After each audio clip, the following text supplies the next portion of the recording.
Bonjour à tous, aujourd'hui on se retrouve pour une vidéo dans laquelle je vais vous expliquer quelles pierres pour lutter contre la dépendance affective et la dépendance au niveau de l'alcool et du tabac.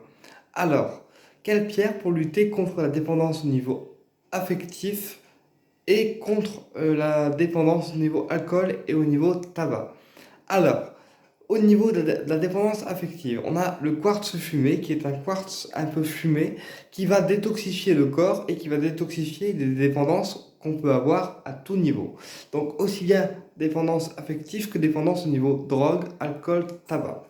Donc le quartz fumé, c'est la première pierre qu'on utilise pour lutter contre les dépendances au niveau alcool, au niveau tabac, au niveau affectif, mais également au niveau financier. Quand quelqu'un est très dépendant au niveau financier et très accroché au financier, on peut utiliser du quartz fumé pour finalement qui fasse attention au niveau financier et qui lutte contre les dépenses compulsives. Voilà, donc le quartz fumé, il agit vraiment contre toutes les dépendances qu'on peut avoir. Donc dépendance affective, dépendance au niveau drogue, alcool, tabac, café également, mais également contre les dépendances au niveau compulsive, donc dépendance financière et également achat compulsif. Voilà.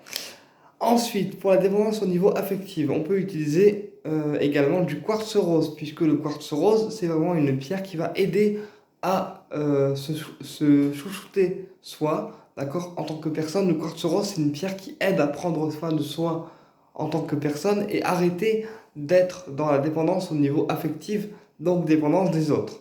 Donc on peut combiner du quartz rose et du quartz fumé pour lutter contre la dépendance affective, d'accord? Et puis on peut également combiner de la houlite pour éviter de cogiter et en fait finalement toujours penser à la personne de notre cœur. Voilà, donc quartz rose, quartz fumé et houlite, pour moi c'est une très bonne combinaison pour nous aider à lutter contre la dépendance au niveau affectif. Puisque le quartz fumé va détoxifier le corps et le mental, d'accord? Et le quartz rose va nous apprendre à nous aimer soi en tant que personne avant d'aimer les autres, d'accord? Et la houlite va aussi nous aider à moins cogiter, moins penser à l'autre et finalement nous permettre d'atteindre une sérénité meilleure. On peut également combiner l'améthyste pour les personnes qui sont très dans le mental et qui ont tendance à avoir des choses qui reviennent sans cesse et qui se prennent la tête, d'accord? Donc, quartz fumé, quartz rose et améthyste. Pour les personnes qui sont en dépendance affective, ça peut faire l'affaire. Ok? Pour les personnes qui sont en dépendance au niveau de l'alcool, du tabac et de tout ce qui peut être nocive pour la santé, donc drogue, tabac, café, etc., tout ce qui est addictif, d'accord? On va travailler avec l'améthyste, donc une pierre violette que j'ai ici, que j'ai là plutôt. Donc l'améthyste qui est une pierre violette qui va aider à lutter contre les dépendances en fait. Donc dépendance au niveau du tabac, dépendance au niveau des drogues dures, dépendance au niveau de la cigarette, du café, etc. Ensuite, pour les personnes qui sont en dépendance pure, on peut utiliser également le quartz fumé qui va lui aussi, comme j'expliquais, détoxifier le corps, d'accord, et détoxifier des dépendances et de tout ce qui nous rend accro. Et on peut également utiliser l'agate Botswana, qui est une agate qui va aussi, elle, lutter contre les dépendances au niveau alcoolisme et tabagisme. D'accord? Et aussi des drogues.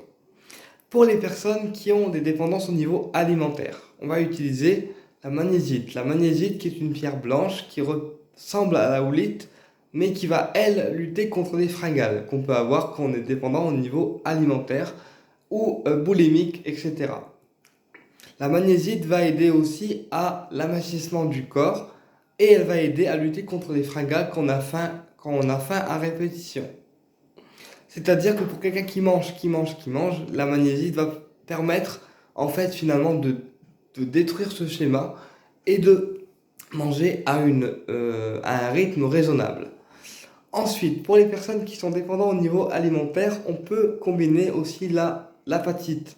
Donc l'apatite bleue qui est une pierre bleue qui va limiter en fait la faim, et qui va drainer en fait le surplus du corps. Voilà. Et qui va finalement freiner en fait la faim quand elle devient trop importante. Donc l'apatite bleue, elle peut aussi être utilisée dans les régimes alimentaires. C'est pour ça qu'on la combine avec la magnésiite, puisque les deux pierres associées, on est vraiment sur une très bonne, un très bon équilibre en fait au niveau des dépendances alimentaires. Et puis au niveau des dépendances alimentaires, qu'est-ce qu'on peut utiliser aussi au niveau des pierres? On peut utiliser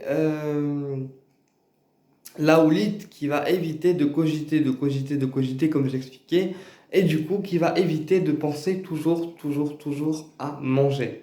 Voilà, donc les pierres vraiment associées que je vous donne sont vraiment un très bon combo contre toutes sortes de dépendances. Voilà. Bah écoutez, j'espère que cette vidéo vous a été utile et je vous dis à très bientôt pour une prochaine vidéo et au plaisir de vous retrouver.